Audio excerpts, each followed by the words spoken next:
वाक् वाक्, ॐ प्राण प्राण, ॐ चक्षुः चक्षुः, ॐ श्रोत्रं श्रोत्रं, ॐ नाभिः, ॐ हृदयं, ॐ कण्ठः, ॐ शिरः, ॐ और्गं यशोबलम्, ॐ करतलकरपृष्ठे, तन्मन् वचन से होंगे हम शुद्ध कर्मचारी, दुष्कर्म से बचेंगे ये इंद्रियां हमारी, वाणी विशुद्ध होगी प्रिय प्राण शक्तिशाली, होगा हृदय दयामय निर्मल निधर्मधारी, भगवान तेरी गाथा गाएगा कंठ मेरा, सिर में सदा रमेगा गौरव अनंत तेरा, होंगे ये हाथ मेरे यशोज तेज धारी, मेरी हथेलियाँ होंगी पवित्र प्यारी, मेरी हथेलियाँ होंगी पवित्र प्यारी। ओम शांति शांति शांति। संध्या का प्रथम भाग, जिसमें 4 मंत्र हैं, आचमन मंत्र, अंग स्पर्श मंत्र, मार्जन मंत्र और प्राणायाम मंत्र। आचमन मंत्र की व्याख्या हमने संपन्न की। स्पर्श मंत्रों में वाक वाक पर हमने चिंतन दिया। आज का शब्द है ओम प्राण प्राण।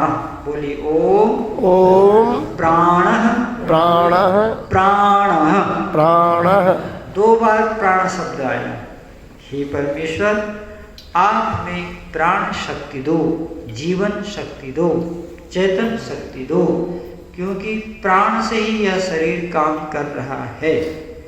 अब यहाँ एक चीज और है, जब किसी की मृत्यु होती है तो लोग कहते हैं प्राण निकल गए। ठीक है, क्या कहते हैं? प्राण निकल गए। लेकिन प्राण कभी निकलते नहीं, प्राण निकाले जाते हैं।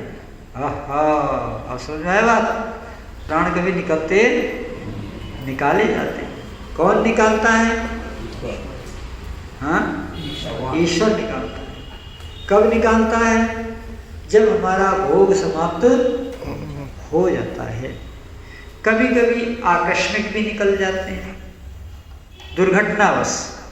कोई दुर्घटना घट गई तो उस दुर्घटना में आकस्मिक निकल जाते हैं, लेकिन समय से निकलना ईश्वर की न्याय व्यवस्था में है।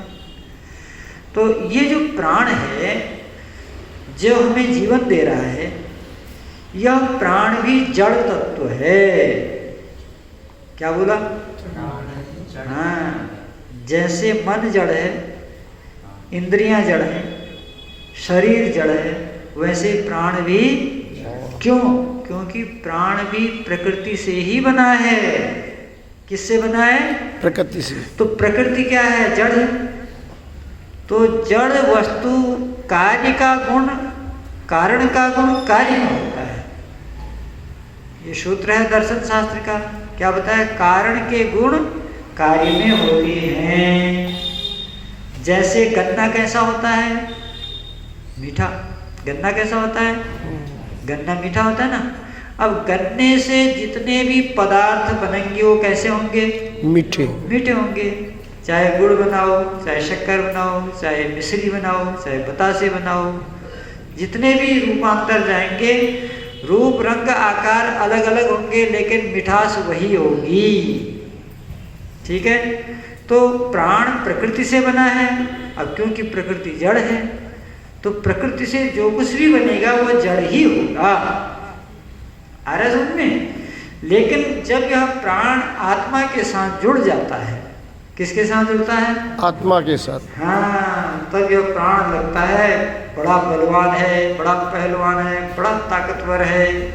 ये ताकत, ये बल, ये पहलवानी कहाँ से आती है? प्राण से आती है। कहाँ से आती है? प्राण से। प्राण से आती है। इसी प्राण को संसार में वायु कहते हैं। क्या कहते हैं? वायु। ब्रह्मांड में ये वायु है और पिंड के अंदर ये प्राण है। पिंड और ब्रह्मांड चल रहा है ना, तो हम परमात्मा को पहले पिंड में देखेंगे, फिर ब्रह्मांड में देखेंगे। पहले नजदीक देखेंगे, फिर दूर देखेंगे। जो व्यक्ति अपने शरीर में परमात्मा को नहीं देखेगा, वो ब्रह्मांड में भी फिर वो कल्पना करेगा, शंकर जी की मूर्ति बनाएगा, राम जी की मूर्ति बनाएगा, कृष्ण जी की मूर्ति बनाएगा। ये मूर्ति परमात्मा ने बनाई? नहीं, परमात्मा ने तो पूरा ब्रह्मांड बनाया। कोई मूर्ति परमात्मा नहीं बनाता, परमात्मा ब्रह्मांड बनाता है। क्या बनाता है? ब्रह्मांड में क्या है? सूर्य है, नक्षत्र हैं, ग्रह हैं, उपग्रह हैं, सौरमंडल हैं, अनेक प्रकार के जो है गैलेक्सियां हैं, अनेकों सौरमंडल है, हर सूर्य का अपना अपना परिवार है। ये परमात्मा बनाता है। लेकिन ये जो साईं की मूर्ति, ये जो दुर्गा की मूर्ति, ये जो अयोध्या में राम मंदिर की मूर्ति बनी, ये किसने बनाई? परमात्मा ने कि मनुष्य ने? मनुष्य ने बनाई। परमात्मा की मूर्ति क्या है? ब्रह्मांड। परमात्मा की मूर्ति क्या है? पूरा ब्रह्मांड ईश्वर की मूर्ति है। इसीलिए ईश्वर को निराकार कहा। तो जैसे जैसे यज्ञ करने से ब्रह्मांड की वायु शुद्ध होती है, जैसे यज्ञ करने से ब्रह्मांड की वायु, उसी प्रकार से प्राणायाम करने से पिंड की वायु शुद्ध होती है। ऐसा समझे? प्राणायाम करने से कहाँ की वायु शुद्ध होती है? पिंड क्या है? शरीर। ये शरीर ही पिंड है, ठीक है ना।